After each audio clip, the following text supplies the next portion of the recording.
नमस्कार, आप देख रहे हैं DRS 24 न्यूज। दायित्व बोध मांगती है स्वतंत्रता, हम भूलते जा रहे हैं अपने कर्तव्य। भारतीय समाज का स्वभाव और उसकी जीवन दृष्टि मूलतः धर्म से अनुप्राणित है। उसमें समष्टि चैतन्य के अभिनंदन का भाव निहित है।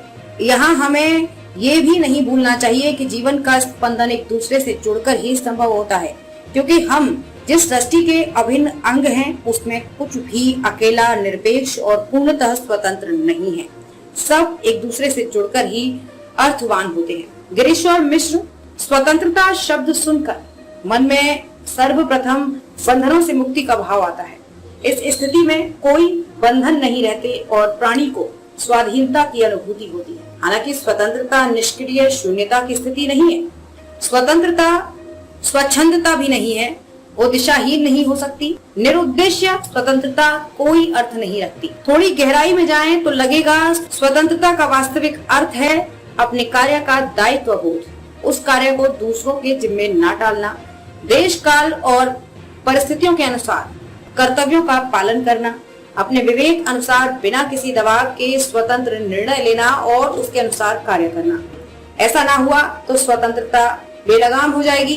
वस्तुतः स्वतंत्रता की संस्कृति का आह्वान है कि हम अपने कार्यों को सुचारू निर्वहन पूरी उत्कृष्टता के साथ करें, तभी सृष्टि में संगति बनेगी, तभी रचनात्मकता आएगी और तभी विकास एवं उन्नति का लक्ष्य भी सधेगा। भारत ने 1947 में स्वतंत्रता प्राप्त कर अब अमृतकाल में प्रवेश किया है।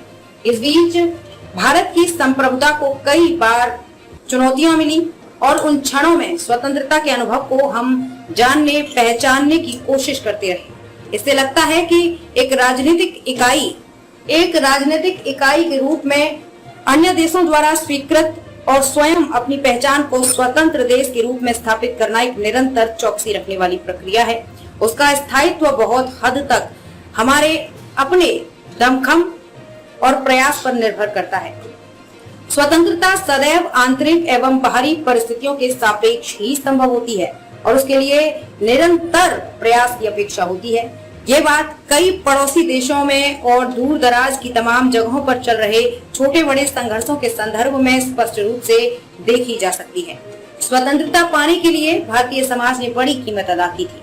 अंग्रेजों के साथ हुए संघर्ष में इसके कोने कोने से हर भाषा, धर्म, जाति, क्षेत्र और विविध विचारधारा वाले लोग शामिल हुए थे। उनकी छोटी अस्मिताएं स्वतंत्रता के बड़े लक्ष्य में बाधक नहीं बन रही थी और सब ने बिना किसी भेदभाव के त्याग और बलिदान किया था। वंदे मातरम में माँ बेटे के उस रिश्ते की ध्वनि गूंजती है जिसके बीज हजारों साल पहले हमारे वेद में ऋषि की वाणी मातः भूमि पुत्रोहम पृथिव्याः की निहित भावना में रोपित है।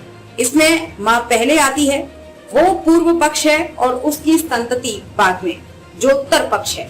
पुत्र तो जन्म से ही मातृ ऋण से बंधा होता है। ये उस राष्ट्र, राज्य, नेशन स्टेट के मसौदे से उलट है जो कुछ लोग या समुदाय मिलकर अपने उद्देश्य के लिए बनाते हैं। इस व्यवस्था में राष्ट्र या देश बाद में आता है और व्यक्ति पहले। इस सोच में राष्ट्र या देश व्यक्ति या समुदाय के लिए एक संसाधन या उपाय बन जाता है। उसका कोई जैविक रिश्ता संकल्पित नहीं होता, उसकी सत्ता उसकी उपयोगिता पर टिकी होती है। स्पष्ट है कि भारतीय दर्शन की दृष्टि इस स्तर पर विशिष्ट है। औपनिवेशिक प्रभाव के चलते भी स्वतंत्रता को लेकर अपने दायित्वों के बारे में कुछ भ्रम फैले हैं।